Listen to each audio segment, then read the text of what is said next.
Hello friends, ये है मेरा पार्ट 2 परसेंटेज का, जिसमें आज हम लोग डिस्कस करेंगे प्रॉफिट एंड लॉस। अगर आपको इसमें प्रॉब्लम है तो बस आप इसे बेसिक समझ लो।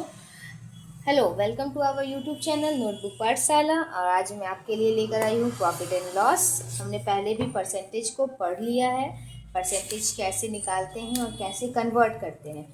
आज का हमारा टॉपिक है प्रॉफिट एंड लॉस। इसमें कुछ टर्म्स हैं, आपको वो याद रखना है। देखिए, डिफिनेशंस में यहाँ पे आपको पढ़कर या फिर उसे नहीं लिखवाने वाले हो, डिफिनेशन सभी के बुक में होते हैं। बट आपको यहाँ पे क्या समझना है कि उसे बोल क्या है और उसे कैसे सॉल्व करना है। कॉस्ट प्राइस क्या है? तो जो खरीदा गया प्राइस है, जैसे कोई एक दुकान है और दुकान में वो लोग जब भी कोई ऑब्जेक्ट को सेल करते हैं तो क्या विदाउट बेनिफिट अपने सेल करते हैं? नहीं, ऐसा नहीं है ना। उन्हें कुछ ना कुछ अपने बेनिफिट्स रखते हैं, उन्हें अपने लिए बेनिफिट्स चाहिए। तो वो जो प्राइस में खरीद कर लाते हैं ऑब्जेक्ट, उसे हम लोग कॉस्ट प्राइस बोलते हैं। अगर ये पेन है, पेन आपने जाकर खरीदा है शॉप से 10 रुपीज़ में, तो ये 10 रुपीज़ में उन्होंने नहीं खरीदा है, उन्होंने इसे मे बी 8 रुपीज़ या फिर 9 रुपीज़ में खरीदा है। तो ये जो इसका 8 या 9 रुपये दाम है, वो हमारा कॉस्ट प्राइस है। बट जब वो हमें सेल करते हैं, इस चीज़ को 10 रुपीज़ में उन्होंने मुझे सेल किया या फिर हम लोगों ने इस पेन को 10 रुपीज़ में खरीदा, तो ये उस शॉपकीपर का सेलिंग प्राइस है। ये शॉपकीपर का क्या है? हमारा सेलिंग प्राइस है। अब इसमें हमारा होता है प्रॉफिट एंड लॉस। तो जब उसने कॉस्ट प्राइस था 9 रुपीज़ इस पेन का, उन्होंने सेल किया 10 रुपीज़ में, तो उनकी बेनिफिट क्या हुई? 1 रुपीज़ की बेनिफिट हुई ना, प्रॉफिट हुआ। तो ये हमारा टर्म आता है प्रॉफिट का। जिस किसी भी ऑब्जेक्ट को सेल करने के बाद जितने रुपीज़ की बेनिफिट होती है उन्हें, वो हमारा क्या है? प्रॉफिट है। तो इसलिए प्रॉफिट निकालने का फॉर्मूला भी है SP माइनस CP, मतलब सेलिंग प्राइस, जितने में आपने सेल किया उसमें हम लोग कॉस्ट प्राइस को जितने में हमने खरीदा था उसे सब्ट्रैक्ट करेंगे। जैसे ये पेन मैंने 10 रुपीज़ में खरीदा था, तो उन्होंने मुझे कितने में सेल किया? 10 में। तो 10 रुपीज़ में उन्होंने मुझे सेल किया, तो हमारा क्या हो जाएगा? SP 10। और CP हमारा क्या हो जाएगा? उन्होंने खरीदा कितने में था इस पेन को उन्होंने कितने में खरीदा था? 9 रुपीज़ में खरीदा था। तो यहाँ पे हम लोग सब्ट्रैक्ट करेंगे तो उनकी प्रॉफिट क्या मिलेगी? 1 रुपीज़ की मिलेगी। अब हमेशा प्रॉफिट नहीं होता है, कभी कभी ऐसा भी होता है कि हमें लॉस होती है, या फिर उन शॉपकीपर्स को किसी ऑब्जेक्ट में लॉस होता है। तो उसके लिए क्या है, मतलब लॉस यहाँ पे क्या है कि नुकसान हो रहा है। अगर उन्होंने ये पेन को 9 रुपीज़ में खरीदा था, बट किसी को उन्होंने गलती से 8 रुपीज़ में सेल कर दी। उन्होंने खरीद कर लाई थी इस पेन को कितने में? 9 रुपीज़ में, पर उन्होंने सेल क्या कर दिया? 8 रुपीज़ में कर दिए। तो 8 रुपीज़ में जो सेल किए, तो उसमें क्या हुआ? 1 रुपीज़ का लॉस हुआ। खरीद के लाया था उन्होंने 9 रुपीज़ में, सेल किया 8 रुपीज़ में। जब उसे सब्ट्रैक्ट करेंगे तो 1 रुपीज़ का वहाँ पे लॉस होगा, तो हमारा टर्म होता है लॉस का। अब जो आपको प्रॉब्लम सॉल्व करने के लिए कुछ फार्मूला याद रखना है, आपको बस वो नोट डाउन करना है। प्रॉफिट निकालना है तो SP minus CP, selling price minus cost price. Loss निकालना है तो cost price minus selling price. Profit percentage है तो हमारा क्या होगा? जब प्रॉफिट परसेंटेज निकालना होगा। अब हर एक को हम लोग प्राइस में नहीं कर सकते, कुछ बड़े बड़े ऐसे ऑब्जेक्ट्स होते हैं या फिर जो कंपनी होती है, तो बड़ी बड़ी कंपनी क्या करती है, आपको वो कॉस्ट अमाउंट में नहीं देखने की उनकी कितनी बेनिफिट हुई है, कितनी प्रॉफिट हुआ है या कितने का लॉस है। वो कभी भी अमाउंट नहीं चेक करते, वो वहाँ पे परसेंटेज चेक करते, क्योंकि वो बड़ी कंपनी है, उनको बड़े अमाउंट में वर्क करना होता है। तो जब वो बड़े अमाउंट में वर्क करेंगे तो क्या होगा? तो वहाँ पे वो लोग डायरेक्ट परसेंट देखते कि हाँ 2% का प्रॉफिट है मेरा, या फिर 7% का प्रॉफिट है। तो उसके लिए हमें प्रॉफिट परसेंटेज निकालना होता है। तो प्रॉफिट परसेंटेज के लिए क्या है कि जितनी की प्रॉफिट हुई अमाउंट, उनके जो प्रॉफिट हुई, अगर 100 रुपये की किसी ने सेल किया, उसमें से उनका कॉस्ट प्राइस था 680, तो उसने क्या हुआ? प्रॉफिट 20 रुपीज़ की हुई। सेलिंग प्राइस थे 100 रुपीज़ और कॉस्ट प्राइस थी 80 रुपीज़, तो 20 रुपीज़ की प्रॉफिट हुई। Profit divided by cost price, 100 multiply 100। यहाँ पे क्या हो जाएगा हमारा? Profit divided by cost price multiply 100। तो ये हमारा परसेंटेज में कन्वर्ट होगा, क्योंकि परसेंटेज में कन्वर्ट करने के लिए 100 चाहिए ना हमें।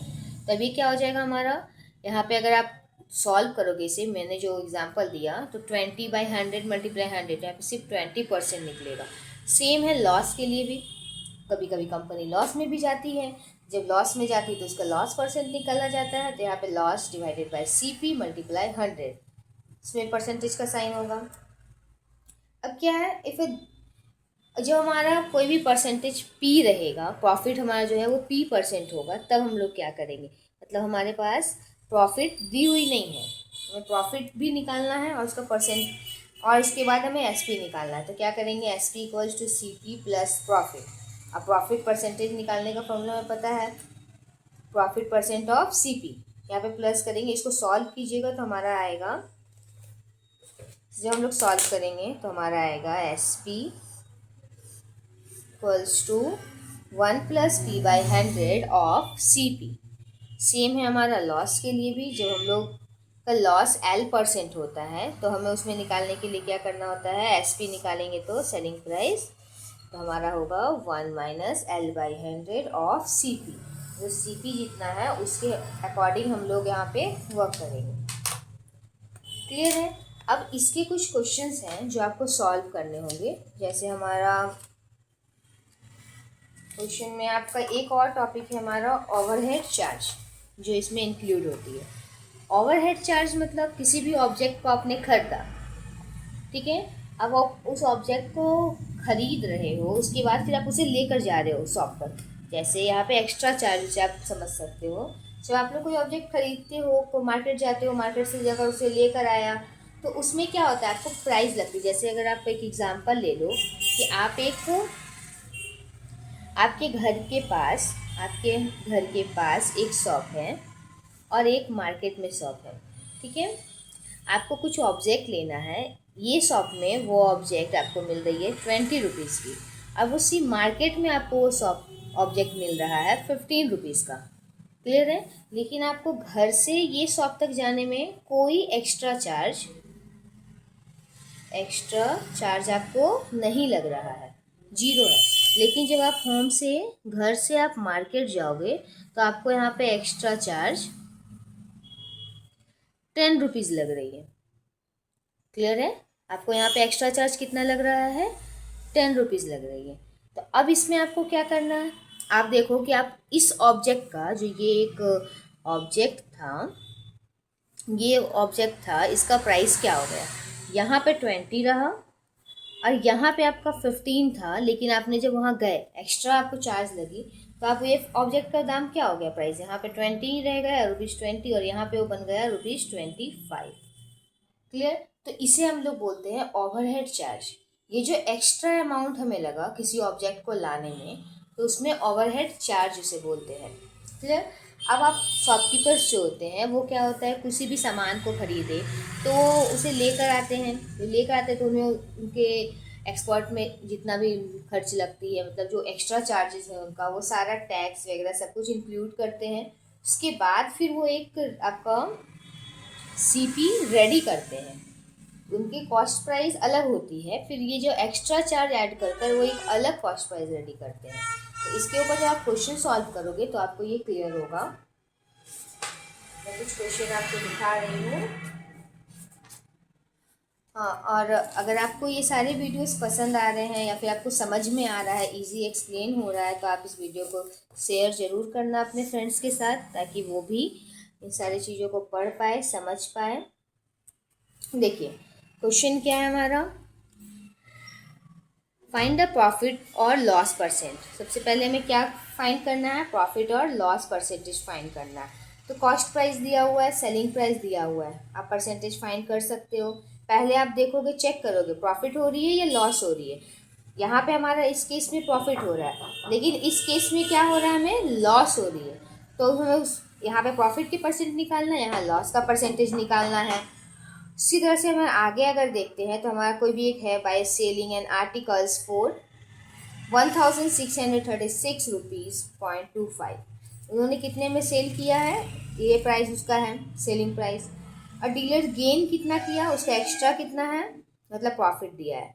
सेलिंग प्राइस है, प्रॉफिट है, फाइंड इट्स गेन परसेंटेज, आपको क्या फाइंड करना है, गेन परसेंटेज फाइंड करना है।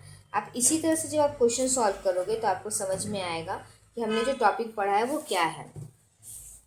इसमें आपके ऐसे बहुत सारे क्वेश्चंस हैं, आप उसे एक बार सॉल्व करोगे घर पर। अगर किसी भी क्वेश्चन में आपको प्रॉब्लम आएगी तो आप कमेंट करके मुझे वो क्वेश्चन को कमेंट करना, मैं आपको उसे सॉल्व करके ज़रूर दूँगी। Okay, bye bye. चैनल को सब्सक्राइब और वीडियो को शेयर करना मत भूलना।